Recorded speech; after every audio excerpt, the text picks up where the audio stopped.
Madame, Monsieur, bienvenue dans cette émission qui est la première émission de l'année 2019 pour Canal 29. Cette émission sera peut-être un petit peu différente de ce que l'on retrouve de semaine en semaine, puisque nous partageons chaque mercredi à 20 heures l'agenda des activités qui sont proposées sur la commune de Verny. Étant au début du mois de janvier, eh bien, vous vous en doutez, les activités sont assez peu nombreuses et comme c'est la première émission de cette nouvelle année, c'est peut-être le moment de se poser quelques questions ou de faire un bilan sur ce qui vous a été donné de découvrir dans nos programmes pour l'année 2018. Vous avez eu 52 rendez-vous chaque mercredi à 20 heures qui vous ont donc permis de découvrir toute l'activité associative mais aussi l'activité culturelle qui se tient sur la ville de Vernier. C'était l'occasion également pour nous de vous soumettre des reportages. Aujourd'hui, dans les constats que l'on peut faire, eh bien, c'est, je dirais, le regard que vous, en tant que téléspectateur, portez sur la télévision lorsque vous retrouvez nos émissions sur Internet, si vous n'avez pas toujours la possibilité de pouvoir les suivre en direct sur le câble. Nous avons deux plateformes, on vous le rappelle de semaine en semaine. Il y en a une sur YouTube. Il y en a également une sur Facebook. Les deux ont la même adresse si vous les recherchez. C'est Canal 29, Avanchet, Vernier. Mais force est de constater depuis quelques mois que l'engouement et le retour est bien plus important sur la page Facebook que sur la page YouTube. C'est également un autre constat, via Internet toujours, mais cette fois-ci pour l'émission que nous vous proposons en direct, on utilise la plateforme Livestream et là aussi il y a relativement peu de retours. Tout cela c'est du travail, c'est un coût, il serait donc intéressant d'avoir votre position, votre avis, votre expérience aussi, qui sait, sur ces trois plateformes, YouTube, Facebook, Livestream, et peut-être arriver à se concentrer sur une seule d'entre elles qui serait en mesure à la fois de vous donner accès à nos émissions, reportages, agendas, mais aussi les directs en n'utilisant qu'une seule et même plateforme. Voilà donc une des questions que nous avons envie de lancer. Parmi d'autres questions, il y a la notion de thématique. Parmi nos membres, il y a des gens qui ont envie de proposer sur des rythmes qui ne sont pas encore déterminés. Autre chose qu'un rendez-vous concernant la vie associative ou culturelle, la possibilité peut-être de partir dans des domaines techniques, la photo, la vidéo, la prise de son. On a même des gens qui s'intéressent au côté culinaire, mais pas uniquement au plaisir de la gastronomie, mais tout ce qui concerne le vin, comment choisir, le coût. Il y a tellement de questions qui se posent, peut-être des traditions qui se perdent aussi, d'où notre interrogation de peut-être mettre à notre manière de Canal 29 l'idée de se faire une petite, je dirais, bibliothèque de fiches ou de repères qui nous permettrait d'évoluer dans ces domaines où on a l'impression que les gens veulent absolument jouer à la grande Bible, alors que bien souvent c'est plutôt le plaisir, la découverte qui compte et qui peuvent vous inciter à aller plus loin. Voilà donc bien des questions pour le début de cette année 2019.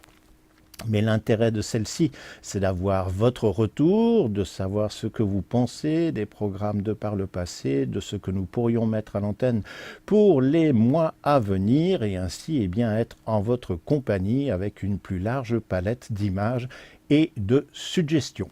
Toute l'équipe se joint à moi en espérant que vous avez passé un excellent début d'année, que le repas n'a pas été trop compliqué à digérer.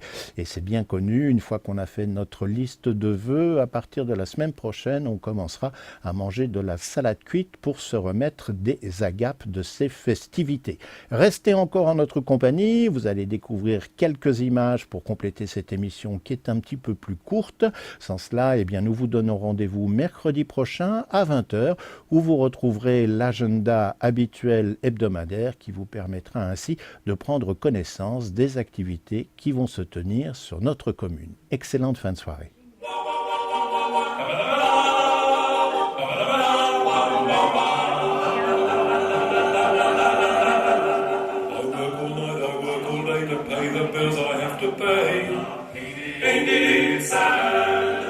But still there never seems to be a single penny left for me.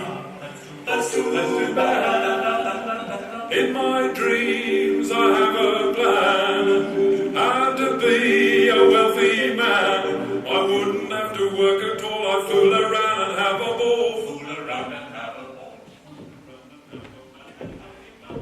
Décidément, nous avons eu tort de ne pas nous rendre à cet enterrement, Peter.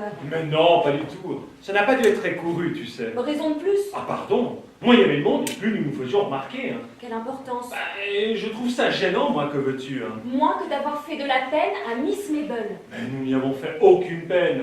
Et soyons justes, elle ne nous avait pas invités à cet enterrement. Mais on n'invite jamais personne à un enterrement, mon chéri. Tu es sûr? Et quand bien même, on ne va pas à un enterrement parce qu'on a été invité. On y va tout simplement. On y va.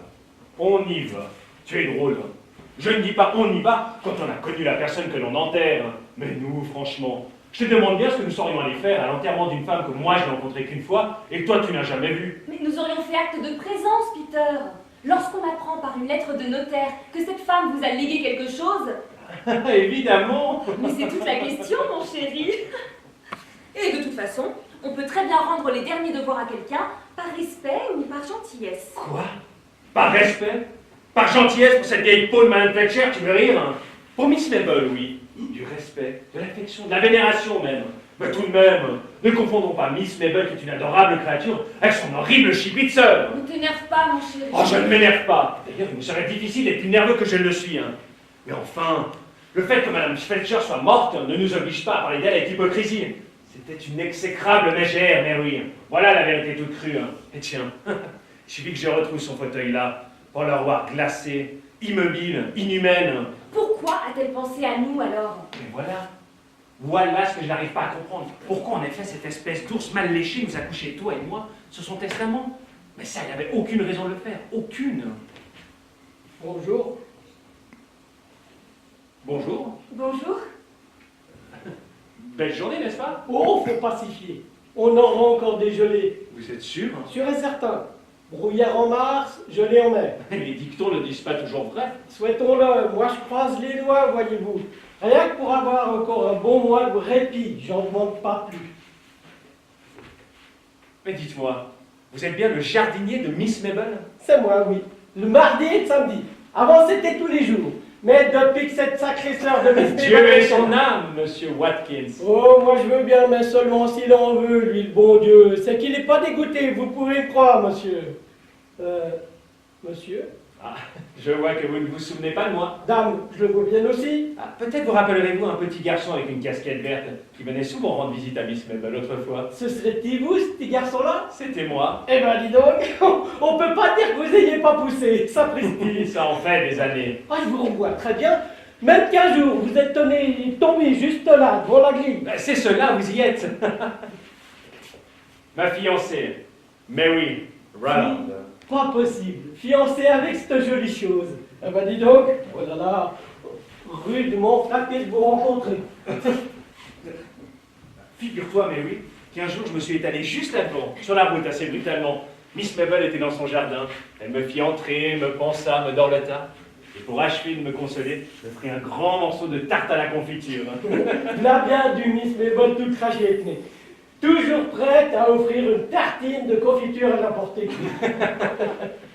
Et c'est depuis ce jour-là que pendant 3 ans, je suis venu ici tous les vendredis goûter. Ce sont mes plus beaux souvenirs d'enfant. Sûr que c'était le bon temps pour ça. Et après le goûter, on tirait le sofa près de la cheminée. Miss Mabel me racontait des histoires d'aventuriers ou d'explorateurs. Jamais elle se serait moquée des idées saugrenues que je pouvais exprimer devant elle. Et un jour, quand je lui ai dit que je rêvais de devenir dompteur de fauves, elle prit le projet très au sérieux. Et le lendemain matin, me fit cadeau d'un magnifique livre sur les animaux sauvages. Exactement comme pour moi. Un bon matin, ne pas que je me confesse à elle. Et que je lui ai dit comme ça que je voudrais devenir un vrai jardinier. Mais là, un vrai. Et même un mieux que les autres. Un qui arriverait par exemple à faire pousser les plus belles fleurs d'Angleterre. Eh ben, elle ne s'est pas moquée de moi non plus. Elle n'avait pas beaucoup d'argent. Ça l'a pas empêché de payer pour que j'étudie à l'école d'horticulture. J'ai jamais oublié ça. Et je me suis juré que je ferais toujours n'importe quoi pour elle, même que je l'ai fait. Et c'est rien que pour elle que je suis demeuré séant, malgré sa garce de sœur qui était revenue pour embêter le monde. Et alors, comme ça, vous êtes dompteur à présent. Non, non. J'ai changé assez vite de vocation. Et qu'est-ce que ça a été votre nouvelle idée? J'ai voulu devenir un homme qui construit des châteaux. Je l'ai dit à Miss Mabel, elle m'a dit, en ce qui concernait les châteaux, j'étais né peut-être un peu trop tard. Alors comme ça, vous êtes entrepreneur. Non. Je suis employé de banque. Ah, Mais j'étudie le soir, hein, et je finirai bien tôt ou tard par avoir mon diplôme d'architecte. Évidemment, il est difficile de remettre son nez dans les livres après toute une journée de travail. Mais enfin... Il se fatigue trop. Il passe souvent des nuits entières à sa table. Non, mais non. Il y a longtemps que vous êtes plus revenu par chez nous. À peu près 10 ans, en fait, depuis le retour de Madame Fletcher. Elle vous a fichu à la porte, hein. À peu de choses près, oui. Un coup de chance, dis donc. Moi, il fallait que je revienne. Il est vrai que c'était plus que 2 jours par semaine. Mais je vous l'ai déjà dit, je crois. Oui. Je ne le répéterai jamais assez. Regardez le jardin. C'était le plus beau de la ville. Des lieux et des lieux qui faisaient les gens pour admirer mes delphiniums. À cette heure, je ne suis rien de plus qu'un homme à tout faire. Vous avez été à l'enterrement? Oh, juste un petit tour. Mais je suis parti avant la fin. C'est pas ce que j'appelle un enterrement, ça manquait de vie. Mais pourquoi il n'y avait pas beaucoup de monde? Oh, juste le vicaire et sa dame, le docteur et Miss Mabel. C'était sûr que ça ne serait pas un succès.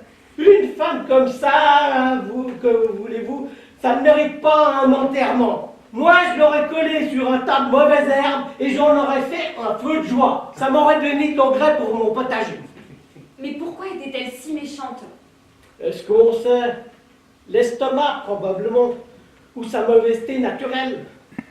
Elle n'était pas comme ça quand elle était jeunette. Oh non. Je me les rappelle encore bien toutes les deux. Elle et Miss Mabel. Jolies comme des peintures qu'elles étaient l'une et l'autre. Même qu'on aurait juré 2 petits pois de la même gosse. Et c'est alors que Miss Emily a rencontré l'Australien et qu'elle l'a épousé, au diable.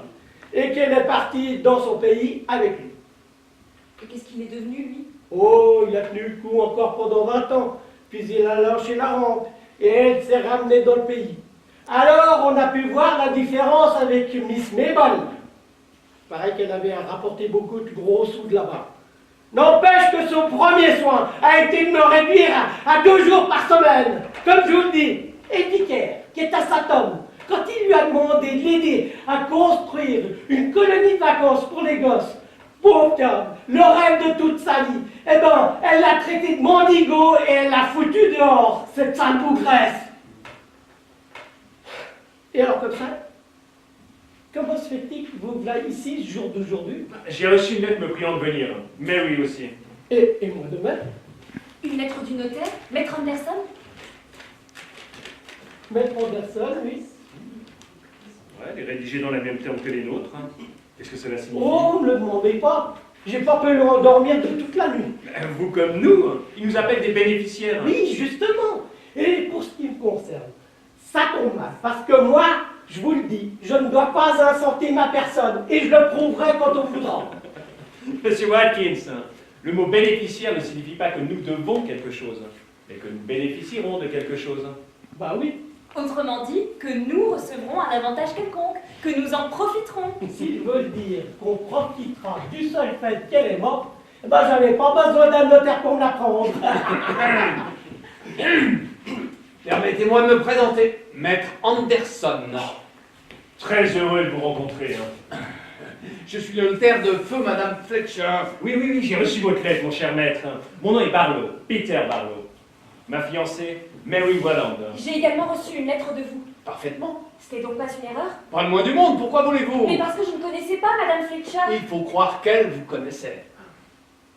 Monsieur Watkins, le jardinier de Miss Mabel. Enchanté de vous rencontrer, Monsieur Watkins. J'ai pas répondu à votre lettre. N'était pas nécessaire. Parce que dans le temps, mon père m'a toujours bien recommandé de ne jamais répondre aux lettres des hommes de loi. Aujourd'hui, vous n'avez rien à craindre, je suis de votre côté. Je viens d'apercevoir Miss Mabel, elle monte la côte avec le docteur et monsieur le vicaire. Merci. Pauvre Madame Fletcher, c'est bien triste de penser qu'il nous a quittés aussi subitement. Je suis pas sûr que ça soit triste. Mais pour ce qui est du soudainement, il n'y a pas à revenir là-dessus. Christian Jack, m'a-t-on dit. Oui, et elle la redoutait. Lorsqu'elle est venue à mon étude la semaine dernière, elle m'a confié les inquiétudes que lui donnait l'état de son cœur. Ah. Et alors, comme ça, qu'est-ce que ça veut dire au juste, votre lettre?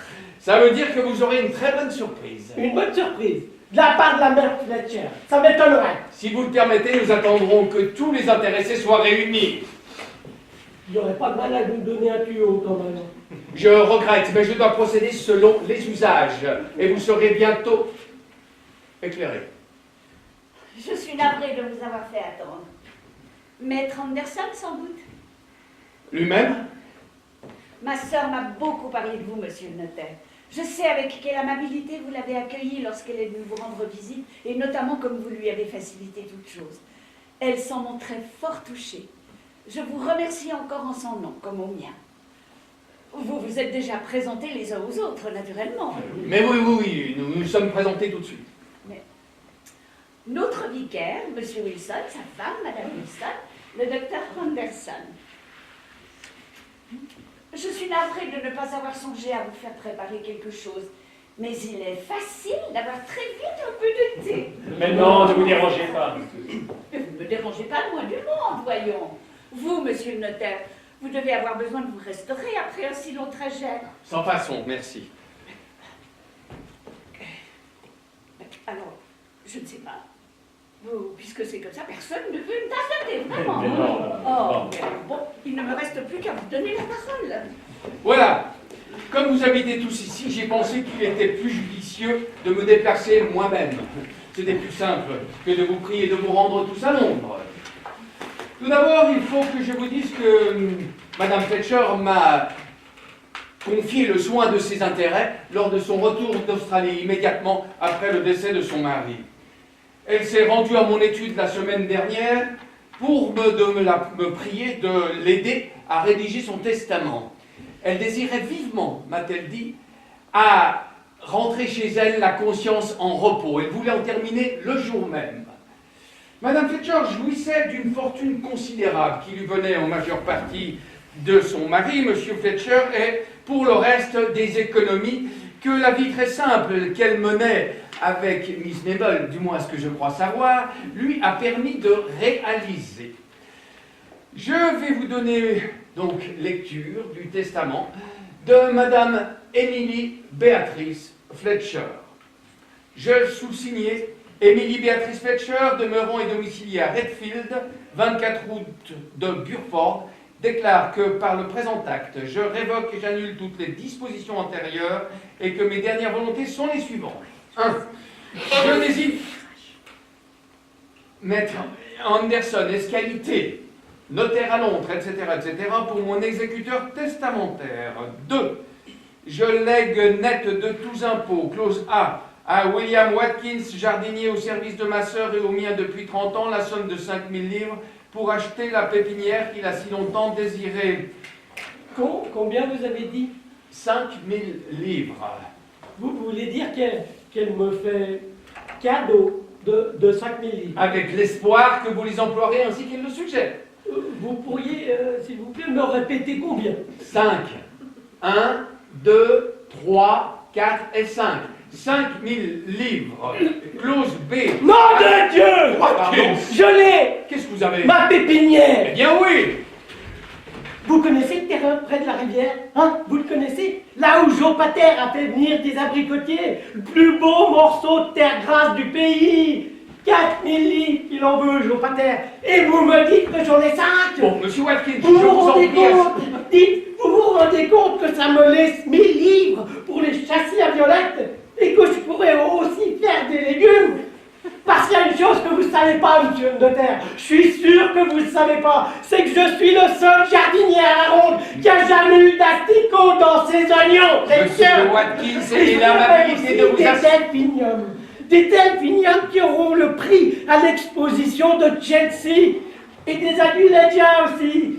Parce que personne, vous entendez, personne n'a encore tiré des aguillégias. Tout le parti qu'on pourrait en tirer. Vraiment, monsieur Watkins, Et des fleurs Brumondi, des Angusa Italica et des soleils à ne plus voir le vrai, des soleils à vous en donner un coup sur le vous n'allez crâne. pas nous énumérer toutes les fleurs de votre futur jardin, monsieur Watkins. Et des chrysanthèmes, des hybrides nains, bien entendu. Est-ce que vous en avez déjà vu en massif de bordure autour d'une pelouse bien ronde? Ah, mon Dieu, mon Dieu! Oh. Et où allez-vous, monsieur Watkins? Payer un verre à Madame Watkins Ce sont des choses qui se célèbrent.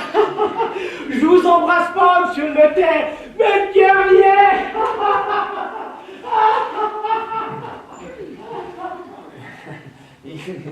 Il est plutôt exubérant. Mais après tout, vous le saurez à moi. Je veux parler d'un homme comme lui. Reprenons. Clause B. À Peter Barlow la somme de 10 000 livres pour l'aider à devenir architecte. Je sais qu'il fera de cet argent bon usage et qu'il l'emploiera notamment à terminer ses études, puis à voyager. Ainsi pourra-t-il bâtir en Angleterre des châteaux aussi jolis que ceux qu'il construisait en Espagne lorsqu'il était petit garçon. Oh mon chéri, mon chéri! Oui, clause C. À Mary Roland la somme de 5 000 livres parce qu'elle est charmante et qu'elle désire épouser Peter Barlow. Je souhaite qu'elle achète une jolie maison, qu'elle ait de beaux enfants et surtout qu'elle collabore à la réussite de son mari. Oh mon amour! Ah, c'est miraculeux, Mary. J'avais raison, on aurait dû aller à cet enterrement. S'il vous plaît, un peu tenu. Veuillez vous asseoir. Excusez-nous, hein. Au docteur Harrison, clause D. La somme de 30 000 livres pour qu'elle puisse enfin créer, organiser, diriger la maternité et le dispensaire dont elle a si souvent déploré que notre pauvre commune de Redfield fut privée, et ce, en hommage à son abnégation et à son désintéressement. Oh, la semaine dernière, docteur, ce n'est pas vieux. Vous me disiez encore que vous feriez n'importe quoi Oh, pour... félicitations, mon cher docteur. Si vous saviez comme je suis content pour vous. Conjointement au révérend David Wilson, vicaire de Redfield, et à son épouse, la somme de 40 000 livres afin qu'ils réalisent eux aussi le rêve de toute leur vie en fondant une colonie de vacances réservée aux enfants pauvres de la paroisse. Mais c'est la manne dans le désert, mon révérend. C'est la vraie corne d'abondance. Bref, le reste de ma fortune, après qu'auront été acceptés les droits successoraux, sera investi au fonds d'État par le soin de maître Anderson Escalité. Clause G à ma sœur Victoria Mabel. À ma sœur Victoria Mabel, je lègue ma part de copropriété sur la maison qu'elle habite à Redfield, 24 route de Burford. Je viens de vous donner lecture du testament de Madame Emily Beatrice Fletcher, qu'elle a rédigé et signé en mon étude le 1er mai dernier.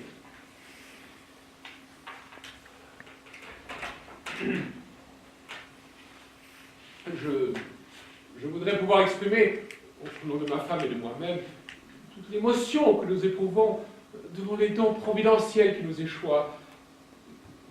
Cependant, mes amis, le cœur me bat si fort que j'ai la gorge serrée, le souffle coupé. Je suis incapable de dire ce qu'il faudrait. Cependant, je me dois d'ajouter qu'il ne nous sera pas possible d'accepter des avantages aussi considérables si Miss Mabel, qui s'est dévouée toute sa vie au bénéfice de nos œuvres, ne reçoit qu'un legs aussi dérisoire. Non, je vous en prie. Je doute qu'aucun de nous puisse se sentir heureux de ces libéralités. C'est très gentil, très affectueux à vous tous de réagir ainsi. Vous connaissant comme je vous connais, je l'avais prévu d'ailleurs. Mais il n'y a rien dans ces dispositions qui m'étonne ou qui me déçoit. Ma soeur m'a tenu au courant de toutes ses intentions. Elle m'a même montré une copie du testament que lui avait remise Maître Anderson. Ainsi, vous voyez... Cela ne change rien le fait que nous nous voyons comblés, alors que vous êtes, pour ainsi dire, lésés de tout ce qui devait légitimement vous revenir. Je suis de l'avis du docteur Harrison. Personne ici ne se sentirait heureux d'une solution pareille. Même si moi, j'en suis heureuse profondément, Oh, je ne saurais vous croire. je peux vous assurer que ce testament est le mien autant que celui de ma sœur. Car avant sa visite à Maître Anderson, nous en avons discuté chaque clause et presque chaque mot, à la fois dans une entente des plus affectueuses et dans la joie. Du reste, elle a dû vous en parler, monsieur le notaire, elle m'avait promis de le faire. C'est exact, Madame Fletcher m'a rapporté que Miss Mabel ne désirait absolument rien d'autre que la jouissance de cette petite maison sa vie durant. Là, vous voyez rassuré à présent. Dans ce cas, c'est à vous que doit aller toute notre gratitude. Ah non, il ne faut pas penser cela, je vous en prie. Ce serait trop injuste pour la mémoire de ma sœur. Elle voulait m'instituer sa légataire universelle. Et que serait-il arrivé si j'étais morte la première? Elle se serait retrouvée seule pour désigner ses héritiers. Elle n'aurait peut-être rien résolu à ce sujet et tout serait allé à l'État. Or, ni l'une ni l'autre n'avions envie que toute cette fortune retombât entre les mains de l'État. Nous ne savions trop bien ce qu'il pourrait en faire. Ah, ça. Alors, nous avons envisagé d'autres solutions et nous avons fini par adopter celle que vous connaissez. Je sais ce qu'on pensait généralement de ma sœur. On la disait égoïste, méchante même. Elle ne l'était pas. Vous pouvez me croire quand je vous dis que je suis très heureuse. On ne saurait l'être davantage. Eh bien, moi, je continue à penser que nous vous devons tout.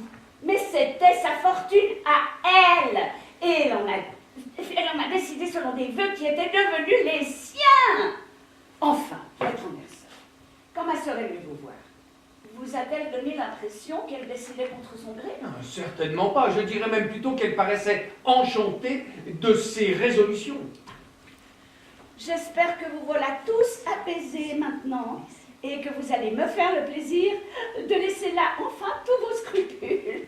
Eh bien, s'il m'est jamais arrivé de formuler par hasard un jugement sévère à l'égard de Mme Felcher, je tiens à dire ici à quel point je le regrette et combien je me le reproche. Est-ce que vous vous souvenez, mon révérend, de cette promenade sur les falaises de Salzwedel que nous avons faite l'an dernier, et notamment de cette propriété au bord de la mer que nous avions visitée avant de reprendre le train? Je m'en souviens. Je n'ai jamais cessé d'y rêver, vous voulez dire. Elle nous avait paru remplir toutes les conditions nécessaires, il me semble. Oh, idéalement, cher ami, idéalement, on ne trouverait pas mieux. Elle était à vendre, n'est-ce pas? Oui, Vous rappelez-vous aussi combien on en voulait? 2000 livres. Eh bien, je crois qu'aujourd'hui, c'est une misère pour vous. Une misère. Oui. Vous ne craignez pas qu'elle ait été vendue? Non, enfin, justement, j'avais obtenu du propriétaire une espèce d'option morale, voyez-vous. Et il devait m'avertir dès la première offre et me donner la préférence. C'est merveilleux. Oui, enfin, je ne sais pas ce qui est possible dans un cas comme le nôtre. Mais tout, monsieur le vicaire, absolument tout. Ah bon? Alors je peux entamer des pourparlers? Je vous y encourage même très vivement. Et d'ailleurs, je suppose que vous avez tous envie de savoir quand je pourrai vous verser les fonds. Mon Dieu! Dans 2 mois, tout sera liquidé. Et naturellement, je vous consentirai très volontiers des avances si vous en avez besoin. Alors je peux écrire au propriétaire? Oh, il vaudrait mieux téléphoner, David. C'est plus rapide. Et à partir de 6 heures le soir, on a le demi-tarif. Très juste! Oh, ce serait tellement navrant de rater l'affaire de quelques heures. On ne sait jamais, hein? Mais oui, engagez tout de suite des négociations. Et si l'on vous réclame des arts, faites-le moi savoir, je les verserai pour vous, voilà. C'est tout ce qu'il y a de plus simple. Merci, monsieur le notaire, merci du fond du cœur. Eh bien, moi, je crois que je connais aussi la maison rêvée pour mon hôpital, mes amis. Ah, le vieux prieuré. Ça fait une éternité qu'il est à vendre. Bon, ça se comprend. La bâtisse est bien trop grande pour des particuliers. En revanche, rien n'est plus facile que de l'aménager en hôpital. Évidemment, il y a la question des équipements et ça prendra du temps. Pourquoi ne commandez-vous pas le nécessaire tout de suite? Mais pourquoi prendre le risque d'un retard dans la livraison des équipements puisque l'immeuble sera prêt, très vite prêt à les recevoir? Non, non, il ne faut pas tergiverser, je vous assure. Voilà. Si vous avez des questions, si l'un d'entre vous en a, eh bien n'hésitez pas à me le demander. Je suis ici pour vous éclairer. Cher Miss Mabel, je suis toujours aussi impuissant que tout à l'heure à exprimer ce que j'éprouve. Monsieur le vicaire, j'avais défendu qu'on me remercie, moi. Je sais bien, mais si je ne remercie pas quelqu'un, je sens que je vais éclater. Oh, vous souvenez-vous, David, le soir où nous sommes rentrés de cette excursion, nous avons fait vœu d'économiser sou par sou pour acheter le terrain en question. Oh, vous avez renoncé à votre pipe et à votre bouteille de sherry mensuel, et moi j'ai renoncé à mes magazines et à mes pastilles à la menthe. Nous avons rogné sur le blanchissage. Je suis parvenu à économiser 1 col par semaine en mettant le même 3 jours de suite. Évidemment, nous avions conscience du temps que cela prendrait pour arriver à nos demi-livres. Il aurait fallu économiser 1 col par semaine pendant au moins 857 ans. Nous avons aussi décidé de réduire les notes d'électricité.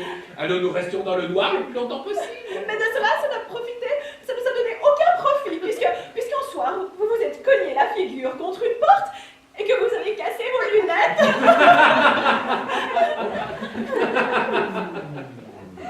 Oui, parfois je me disait que tous ces petits sacrifices étaient vains et que nous ne parviendrions jamais à rien. Jamais. J'ai désespéré de la Providence. Et voilà qu'elle se manifeste. Quelle leçon! Vous avez bien dit 40 000 livres. Oh, excusez-moi, je croyais avoir mal entendu. Oh, vous prendrez bien une tasse de thé avant de partir, monsieur le vicaire. Non, avec toutes ces émotions, il faut être prudent. Hein. Juste un verre de lait et un biscuit ce soir avant d'aller me coucher. Il a raison, ce n'est pas le moment de tomber malade. Nous avons beaucoup trop de belles choses à faire. Au revoir, monsieur le notaire. Au revoir, Miss Mabel. Vous allez de notre côté, Peter. C'est que nous venons de faire le projet Mary et moi d'aller visiter les villas. Ouais, je comprends. Nous partons tous à la chasse, hein. À nous les villas, à nous les terres, hein. Au revoir, chère père. Au revoir, Miss Mabel. Peter et moi, nous sommes en train de vivre un conte de fées. Tout semblait irréalisable et voilà que... Je sais, ma chérie. Elle a été élevée par sa tante qui est aussi sa tutrice et qui estime qu'on n'a pas le droit de se marier si l'on n'en a pas les moyens. L'ennui, c'est que de nos jours, les seules personnes dignes de se marier sont justement celles qui n'ont pas de moyens. Mais maintenant, je suis plus riche qu'elle. N'oubliez pas que la testataire vous ordonne d'avoir des enfants. Est-ce que cela signifie que je n'hériterai pas avant d'en avoir un? Non, je plaisante. Madame Fletcher a simplement voulu exprimer l'espoir que vous aurez bientôt une très jolie petite famille. Ah, vous me rassurez. Eh bien, on fera son possible, monsieur le notaire. Et même, si vous vous dépêchez d'équiper votre maternité, docteur, c'est moi qui l'inaugurerai. Le moins que je puisse faire en l'occurrence est de vous donner une petite consultation gratuite. La voici dans toute sa simplicité. Chère Miss Mabel, il faut aller vous étendre et vous reposer avant le dîner. Mais je ne suis pas fatiguée. Vous le sauriez demain. Soit, je vous obéis. Mais auparavant, j'insiste auprès de monsieur Anderson pour qu'il accepte de prendre quelque chose. Non, je vous remercie. Vous êtes la gentillesse même, mais je rassemble mes dossiers et je m'éclipse. Je voudrais ne pas manquer mon train de 6 heures.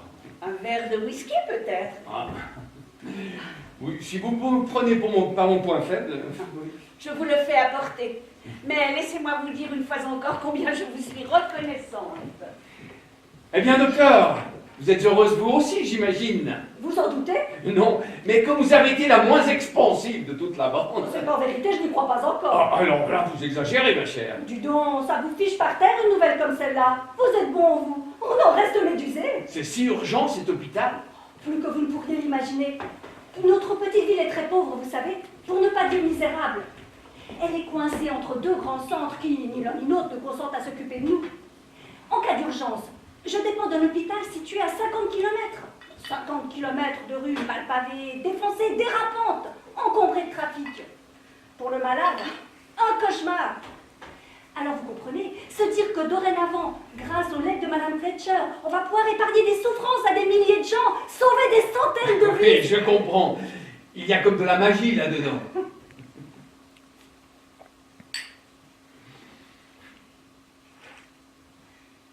Cela posé, je ne crois pas un mot de ce qu'a raconté Miss Mabel. À quel propos? À propos de sa sœur. Elle n'était pas vraiment comme elle l'a dépeinte. Elle Elle se fichait éperdument de notre petite ville, de la santé de ses habitants, de leurs mérites respectifs et du bonheur de ceux qu'elle a avantagés. Jusqu'à la dernière minute, elle n'a fait que mastiquer, ruminer, remâcher le fiel des mauvais sentiments qui la composaient tout entière. Comment expliquez-vous cela alors? Elle est menteur, mon cher Anderson. Au moins pour qui connaissait les deux sœurs. Sous la douceur et l'affabilité de ses manières, Miss Mabel possède une volonté à toute épreuve. Et une ténacité, mon cher. Une ténacité comme on en voit peu. Alors, elle a patiemment attendu l'heure où Madame Fletcher a commencé à craindre pour ses jours. Et puis, à ce moment-là, elle a agité devant l'esprit de Cécile la menace de la colère divine, des foudres de l'enfer, etc., etc. Évidemment, l'autre a pris peur naturellement. Parce que dans ces cas-là, on est prêt à se vouer à n'importe quoi, même au bien. Et je mettrai ma main au feu que Miss Mabel a rédigé elle-même la liste des légataires avant de vous envoyer sa sœur, congrument chapitrée, et toute remplie de la terreur sacro-sainte du ciel. Je dois avouer que j'ai été fort surpris de sa lésinerie à l'égard de Miss Mabel. Pardi, c'était sa vengeance.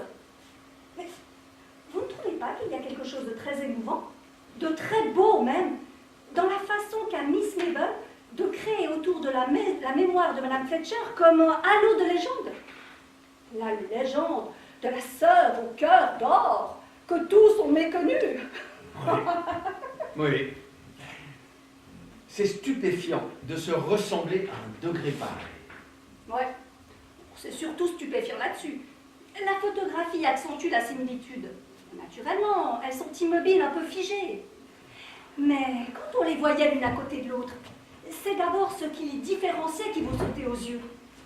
On voyait deux visages dont les traits étaient absolument identiques.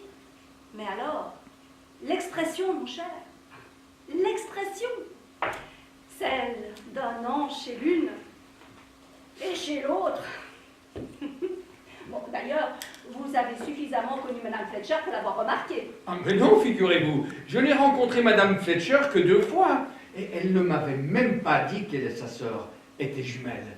Et tout à l'heure, quand Miss Mabel est arrivée, j'ai eu comme un froid dans le dos, mais je vous assure, je ne plaisante pas, j'avais l'impression que la morte était sortie de son tombeau pour me faire une blague. Je sais que des jumeaux peuvent se ressembler d'une manière hallucinante, mais à ce point, avoir au même endroit la même marque de naissance, c'est... Quelle marque de naissance? Mais oui, vous savez bien, c'est cette petite... ce grain de beauté sur la joue gauche. Là. Ah non, il n'y a que Miss Mabel qui ait un grain de beauté sur la joue gauche. Ah non, pas du tout, Madame Fletcher aussi en avait une. Ah, j'en suis certain. Je l'ai même remarqué au moment où Madame Fletcher se penchait sur mon bureau pour signer le testament la semaine dernière. Vous l'avez imaginé, allons. Non, pourquoi voulez-vous que j'imagine une chose comme celle-là? Mais quand dites-vous que Madame Fletcher s'est rendue à Londres dans Il y votre a juste cabinet? une semaine, exactement vendredi, à 3 heures. Vous êtes certain de ne pas vous tromper? Absolument certain, pourquoi? Qu'est-ce qui vous trouble tout d'un coup? Ce qui me trouble, monsieur le notaire? Ceci. Vendredi dernier, en début d'après-midi, Madame Fletcher m'a téléphoné qu'elle ne se sentait pas bien. Et quand je suis arrivée ici à 3 heures, elle était assise là, dans ce fauteuil. Money, money, must be funny. In a rich man's I work all night and work all day for money, money, money. Always sunny. In a rich man's life, a rich man. The things that I could do if I had a little money in a rich man's.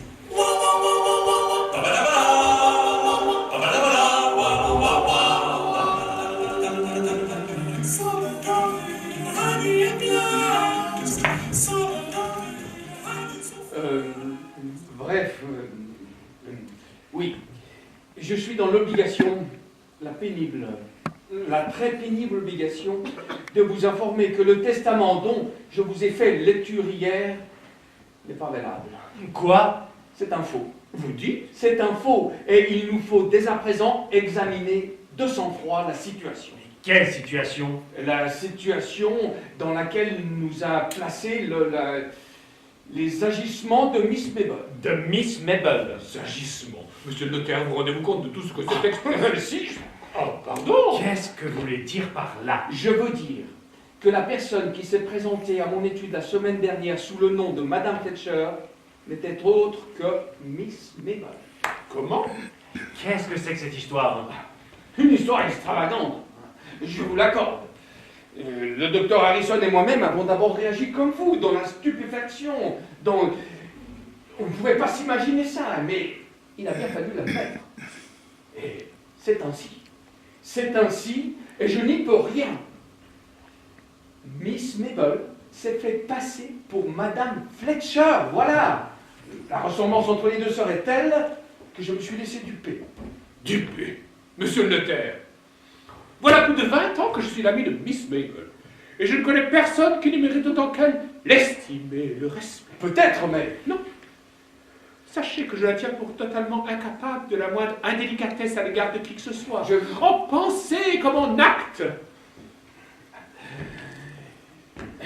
Je vous répète. Non, monsieur le notaire, non, vous ne me répétez rien. Car si vous avez l'intention, ici, devant moi, de persister dans cette attitude, je refuserai, moi, de vous entendre plus longtemps. Ah, bravo, parfaitement. Allons, allons, calmez-vous, monsieur le vicaire, je vous en prie. Remarquez, je ne crois pas un instant que Miss Mabel se soit rendu compte de la gravité de son acte. Moi, je ne crois pas un instant qu'elle l'ait commis. Je ne croirai jamais. Ah, moi non plus. Bah, il n'empêche. Ah, vous faites erreur, quoi. Ça arrive à des gens très bien. Je ne fais pas erreur, je le voudrais, du fond du cœur, pour tout le monde, mais je ne fais pas erreur. Alors sur quoi vous reposez-vous pour formuler de telles accusations? Non, parce que c'est très joli tout ça, mais... Si vous me laissiez parler. Oui, Peter, laissez parler Maître Anderson. La dame qui s'est présentée à mon étude la semaine dernière avait une tache de naissance, un grain de beauté sur la joue gauche. Eh bien, Madame Fletcher n'en avait pas. vous êtes sûr? Oui, Et c'est tout? Non. Attendez, procédons par ordre, voulez-vous? Dans tout acte, il faut rechercher le but ou la raison. oui, bien sûr, Peter. Et vous pensez bien que nous nous sommes déjà posé la question. Et alors? Nous n'y avons d'ailleurs pas répondu. Ah! Ou plutôt, nous n'y avons répondu que par une hypothèse. Mais laquelle? Que nous croyons très vraisemblable. Mais laquelle, dites? C'est que Miss Mabel, qui a toujours souffert de la pauvreté, non pas pour elle-même, mais à cause de tous ceux qu'elle désirait aider, a probablement placé tous ses espoirs sur la fortune de Madame Fletcher lorsqu'elle l'a vu s'installer auprès d'elle. Joli placement. Comme vous dites, Monsieur Berlot, du coup, elle a dû reporter la réalisation de ses projets à plus tard, au décès de Madame Fletcher, qu'elle ait voulu obtenir d'elle un testament selon ses désirs. Nous n'avons pas le droit de ne pas y croire. Mais elle n'y a pas réussi. Du coup, obsédée par l'idée que Madame Fletcher pouvait disparaître sans avoir pris de dispositions testamentaires... Pardon. Miss Mabel, seul parent de Madame Fletcher, héritait légalement de sa fortune et en disposait à son gré. à condition de lui survivre. Naturellement, vous en avez de bonnes. Mais supposez qu'elle soit morte sans testament. Tout allait à la couronne. Et Miss Mabel l'a si bien compris qu'elle nous l'a dit elle-même. Ce qui fait qu'en ce sens, elle nous a dit la vérité. Miss Mabel dit toujours la vérité. Non, pas toujours et pas toutes. Car elle s'est bien gardée de nous avouer que n'ayant pu convaincre sa sœur de se transformer en bienfaitrice, elle a décidé de prendre sa place et de le faire en son nom. Mais c'est absurde, mais ça tient pas debout. Pourquoi? Parce que si cette idée délirante lui avait seulement traversé l'esprit, elle aurait immédiatement pensé que sa sœur, ou vous, découvrirait le poteau rose. Voyons. Ce n'est pas certain. Bon, allons donc. Mais vous oubliez que rien ne lui permettait de deviner jusqu'à quel point la disparition de Madame Fletcher serait proche. Non, elle a misé sur les chances que sa sœur avait de vivre plus longtemps et sur l'ignorance qu'elle garderait de ce faux testament. Quant à moi, il y avait une chance sur 1000 pour que je me rappelle cette marque de naissance. Non, elle n'a pas si mal dressé ses batteries, croyez-moi. Elle les a même si bien dressées qu'elle a oublié de maquiller le seul signe distinctif qui pouvait la trahir, cette tache de naissance, oui, vous vous rendez compte? Et comment voulez-vous qu'elle la maquille? Je ne sais pas, moi, n'importe comment. Ah, avec un morceau de sparadrap, comme si elle s'était coupée. En se rasant peut-être. Comme si elle avait un bouton. Oh là là. Elle n'y a pas songé, que voulez-vous? On ne songe pas toujours à tout. Ah, vraiment. Et si toute cette histoire de grain de beauté n'était qu'un piège? Un piège? Justement, vous serez allé de les têtes baissées, vous, parfaitement. Parce que elle aurait, oui, elle se serait collée une petite tache noire sur la joue gauche pour se faire passer pour que je crois que c'était Miss Mabel qui se faisait passer pour Madame Fletcher. Mais oui, parfaitement. Et vous avez marché exactement comme elle l'avait espéré. Oh, Peter, c'est remarquablement raisonné ce que vous avez trouvé. Malheureusement, il n'y a pas que cette affaire de grain de beauté.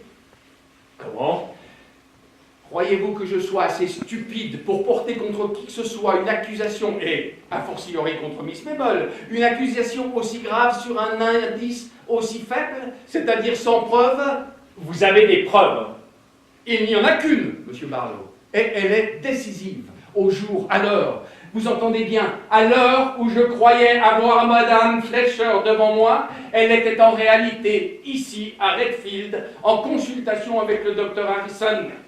Mais c'est pas possible. Ah, à moins que nous ne supposions, bien entendu, que Miss Mabel essayait de se faire passer pour sa sœur, aux yeux du docteur Harrison, ici dans son salon, pendant que Madame Fletcher se faisait passer pour elle à mon étude. Mais nom d'un chien! Vous ne pouviez pas nous raconter ça plus tôt? Vous ne m'en avez pas laissé le temps, monsieur Barlow. Bon. Alors. Conclusion?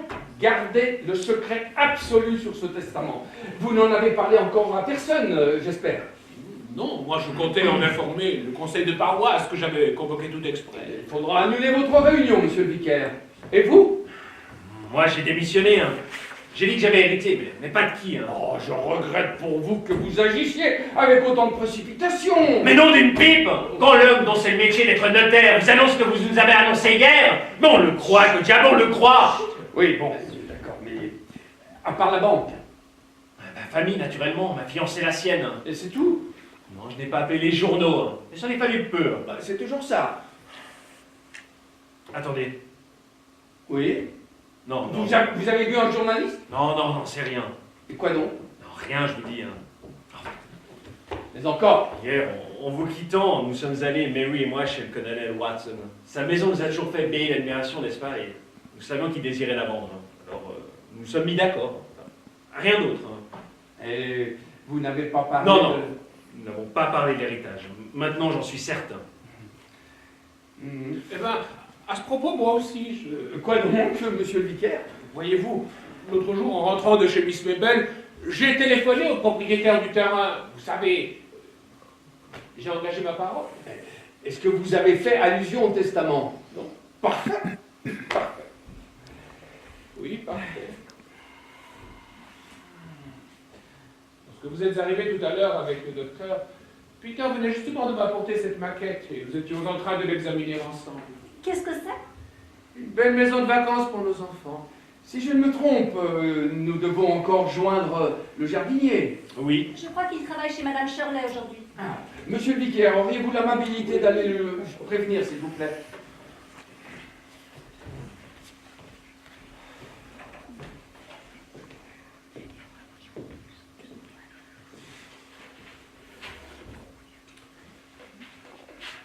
S'il s'avère que tout cela est vrai, Oui. on en fera quoi du testament?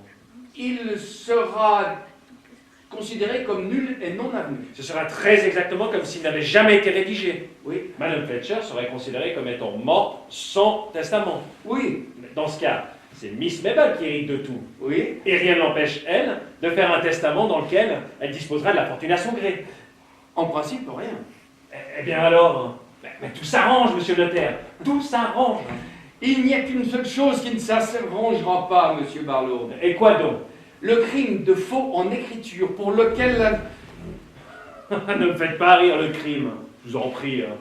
Vous pouvez rigoler, monsieur Barlow. Vous pouvez rigoler si vous en avez envie. Il n'en reste pas moins vrai que la loi le qualifie ainsi et se montre extrêmement rigoureuse à son égard. Si on fait un faux dans le but de dépouiller quelqu'un, ça je ne dis pas. Et si comme Miss Mabel on le fait dans le but de se dépouiller soi-même? Ce sont là des à côté de la question. Ah, vous trouvez? Comment voulez-vous qu'une loi prévoie un cas pareil? Mais elle a tort. Tort ou raison, il n'empêche. Mais quoi? Vous n'allez tout de même pas inquiéter Miss Mabel? Cela ne dépend plus de moi. Et de qui alors? Vous n'avez qu'à déchirer ce sacré nom de Dieu de testament. Moi, vous Mais voulez... oui, vous, parfaitement. Vous le déchirez. On n'en parle plus. Et tout est oublié. Bon, voilà une histoire. Miss Mabel s'est juste laissée entraîner par sa générosité, rien d'autre. Cela ne modifie en rien le fait qu'elle ait commis un faux et que nous en avons tous connaissance. Mais vous avez parfaitement le droit, vous, monsieur Barlow, de lui accorder, comment dirais-je, oui, une amnistie morale. Mais un notaire qui détruirait un faux pour permettre à un faussaire d'échapper à la loi se verrait, si on venait à l'apprendre, immédiatement passible des peines les plus graves et les plus infamantes. Si on l'apprend, bien sûr. Mais tout de même, vous n'imaginez pas que l'un d'entre nous ira vous dénoncer. Mon cher monsieur Barlow, vous êtes un jeune homme parfaitement très sympathique, mais vous ne réfléchissez pas assez. Je vous l'ai déjà dit. Lorsque Miss Mabel a appliqué sa fausse signature au bas du testament, elle l'a fait devant mon premier et second clerc qui nous ont servi de témoins et qui ont ajouté leur propre signature. Ah, Oui, si donc je décidais d'anéantir ce document, ils ne manqueraient pas de s'en apercevoir. Il faudrait par conséquent que je leur demande de se taire et de devenir mes complices. Qu'est-ce qu'on peut faire alors? Hélas, il n'y a qu'une seule chose à faire, transmettre le dossier au procureur. Je n'ai pas trouvé Watkins. Ah, merci, monsieur le vicaire. Dites-moi, si vous transmettez le dossier, Oui, cela signifie qu'on va arrêter Miss Mabel? pas forcément, non. Mais c'est très probable. Oui, Et où passera-t-elle? Aux assises? oui. Aux assises. Et qu'est-ce qu'elle risque? Si les jurés lui accordent le bénéfice des circonstances atténuantes, ce qui est hors de doute, on lui appliquera le minimum de la peine. c'est-à-dire 6 mois de prison. 6 mois? Oh, eh bien vous, moi, vous prenez fier de vous! Peter! Ah non, je suis dégoûté, que voulez-vous? Et bien entendu, nous serons convoqués comme témoins. Ah, vous, en tout cas, puisque vous êtes la pièce maîtresse de l'accusation. Charmant! Et le reste? Le reste, non, pas forcément. Ils n'ont assisté à rien. Ainsi, c'est à cause de ce que je déclarais qu'une femme âgée, coupable seulement d'avoir voulu nous combler, nous et les pauvres, de ses bienfaits, serait condamnée à la prison. C'est un monde. Eh bien, monsieur le notaire, voulez-vous que je vous dise? Si la ville entière ne se rassemblait pas à la sortie de l'audience pour m'assommer à coups de pavé, c'est qu'il n'y aurait plus de justice. Mais rien de ce que vous pourrez déclarer au tribunal ne peut inciter un esprit raisonnable à réagir de la sorte. Si vous croyez encore que la foule est raisonnable, mais vous vous trompez, monsieur le notaire. Elle se laisse guider par son instinct, la foule. Nous Et dans ce prenons- cas-là, je serai la première à lui donner raison. Nous prendrons le meilleur avocat de Londres. Et après? Et après? Et je puis vous affirmer que vous ne trouverez pas un juré, pas un magistrat qui éprouve à l'égard de Miss Mabel un autre sentiment que de la sympathie. Y compris le procureur? Je crois que vous ne connaissez pas ce type-là. Il a très long dans la boue, oui. Si vous avez une meilleure idée à nous proposer, monsieur Barlow, Ce sont vos deux clercs qui vous font peur? Ils ne me font pas peur, mais je vous ai déjà expliqué Oui, que c'est je n'ai bon. pas le droit. Ok. Est-ce qu'il n'existe pas un moyen de les laisser en dehors de tout cela? Aucun, ils ont contresigné un testament dont ils connaissent toutes les clauses. Encore une question, monsieur le notaire. Je vous en prie. Si hier soir, au moment où vous vous étonniez de la présence de ce maudit grain de beauté sur la joue des deux jumelles, j'avais eu le bon instinct de notaire, ou de vous répondre tout bêtement, formidable, n'est-ce pas? Vous n'auriez conçu aucun soupçon. Pas le moindre, j'en étais à 100 lieues. Bien. L'affaire allait bon train, vous faisiez valider le testament, et tout était pour le mieux dans le meilleur des mondes. Ah non, pas pour moi. Pourquoi ça? Mais pour moi, le meilleur des mondes n'est pas celui où un notaire se porte et accepte la validation d'un faux. Je regrette. Mais vous n'en saviez rien. C'est juste. Alors, monsieur le notaire, la cause est enterrée. Je ne vous comprends pas. C'est pourtant clair. Ou plutôt, je ne veux pas comprendre. Mais veuillez, monsieur le notaire, veuillez. Voyons, ce n'est pas possible. Vous n'allez pas nier que vous avez rendu visite à Madame Fletcher le jour où je la croyais chez moi. Je l'affirme, et plutôt 2 fois qu'une. Bravo, docteur. Je vous le déclare tout net. Ne comptez plus sur moi pour dire à la barre quoi que ce soit qui risque de l'envoyer en prison. Bravo, bravo, bravo. Rien. Je ne vois pas en quoi. Je n'ai prononcé aucun serment. Mettons que j'ai affirmé quelque chose sans l'avoir vérifié, et que je me sois aperçu que je me suis trompée.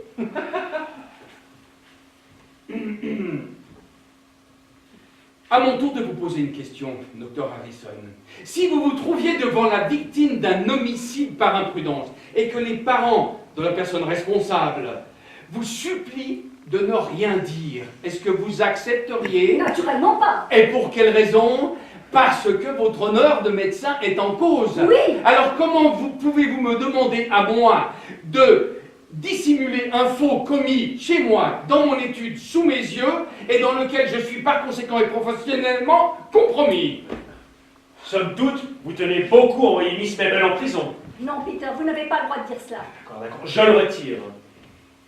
Maître Anderson, il est des circonstances comme celle-ci où un bon petit mensonge bien propre et qui prévient l'irréparable sert plus la dignité humaine qu'une vérité mesquine. Qu'une vérité de myope. De myope, de myope. Consolez-vous. Vous aurez toujours le grain de beauté. Bon, ça va, vous, monsieur Baron? On pourra toujours vous répondre que vous n'aviez pas vos lunettes et en réalité c'était un moucheron. Mais oui. Pourquoi ne pas considérer que c'était un moucheron? À cette époque-ci de l'année, nous en sommes littéralement infestés, et quand je suis là le soir, à écrire mon sermon et qu'il vient tournoyer autour de ma lampe, personne ne peut avoir autant de grains de beauté que moi sur le visage. Alors, que décidez-vous? Vous ne me laissez pas le choix. Vrai? Une dernière fois, docteur. Affirmez-vous devant témoins que vous n'avez pas tenu ici même hier soir les propos que je croyais avoir entendus? Je l'affirme. Vous devez être sujet à des hallucinations auditives. Oh, c'est très fréquent chez les hommes de votre âge, mais sans gravité aucune et un peu de repos. J'y songerai, merci. Je vous ai donc souhaité bonne nuit et je suis rentrée chez moi. Êtes-vous prête à jurer? N'importe où et à n'importe qui.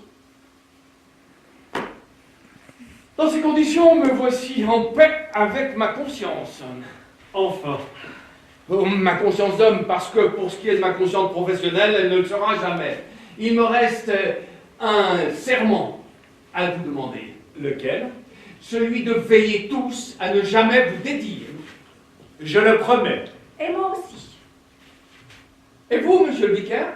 Moi, je crains de ne pas avoir bien suivi votre très longue conversation. Mais ce que je puis vous affirmer, c'est que je tiens pour impossible que Miss Mabel ne se soit livrée, fût-ce une fois dans sa vie, à un acte déshonorant. Ouais. Bon, si vous me le demandiez, je ferai part de cette conviction à monsieur le ministre de la Justice lui-même. J'en ferai part à Dieu. Bien, bravo. Je n'en doute pas, mais sans vouloir monter aussi haut, êtes-vous prêt à jurer que vous n'avez jamais eu connaissance de ce faux et par conséquent des paroles et des décisions que nous avons prises cet après-midi? Monsieur le notaire, pour moi, ces legs merveilleux sont l'œuvre de Dieu lui-même. Il m'en faudrait bien plus que tout ce que j'ai entendu ici cet après-midi pour croire que Dieu a l'habitude de commettre des faux. Parfait. Oublions donc ce très vilain cauchemar et retrouvons-nous à l'heure où nous étions quittés hier après-midi. Ah. Et me voilà soulagé. Et moi donc? Oui, en respirant, enfin, c'est pas malheureux. Mes amis, il ne faut jamais juger de l'indulgence infinie de Dieu. Donc, on peut aller de l'avant avec ce truc-là. Dans la mesure où cela me concerne, vous pouvez aller de l'avant avec ce que vous voudrez.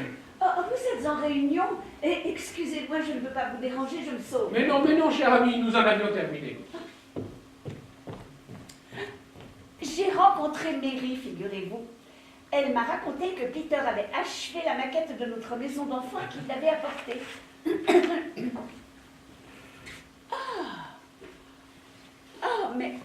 Mais c'est magnifique.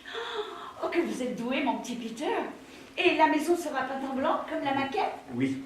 Oh, que ce sera joli, avec la mer bleue et les falaises vertes. Oh, cela semble si vrai que pour un peu, je verrai les enfants courir vers la plage avec leurs pelles et leurs seaux. Je sentirai l'odeur de la marée, j'entendrai le bruit du vent et le cri des mouettes. Oh, je suis sûre que dans une minute, je vais voir apparaître le vicaire qui sortira de la maison avec son chapeau de soleil pour s'installer sur la terrasse.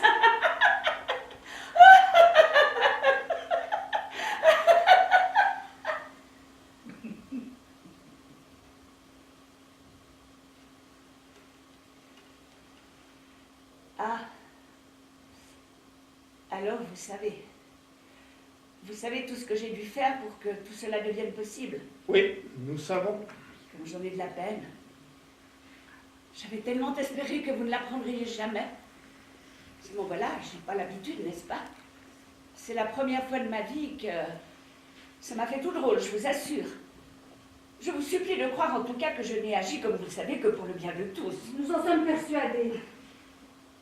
Nous nous sommes simplement dit que vous ne vous étiez pas rendu compte de la gravité de votre acte. Ah, Non, mais vous vous trompez. J'ai parfaitement compris que je faisais quelque chose de grave. En tout cas, moi, j'ai toujours de vous la même opinion que tout le temps. Et rien ne pourra la modifier. Vous êtes bon de me dire cela, mon révérend. Ainsi, vous me pardonnez tous? Mais voyons, alors quoi qu'il advienne, je me sens soulagée. Et maintenant, je me sauve. Mais vous n'êtes pas trop, Miss Mabel. Ah si, je ne voudrais pas que ma présence influe sur votre décision. Mais elle a déjà été prise. Bien. Alors je veux que vous sachiez ceci. Elle n'a pas souffert. Watkins m'a assuré de la façon la plus formelle qu'elle n'aurait pas mal du tout. Alors,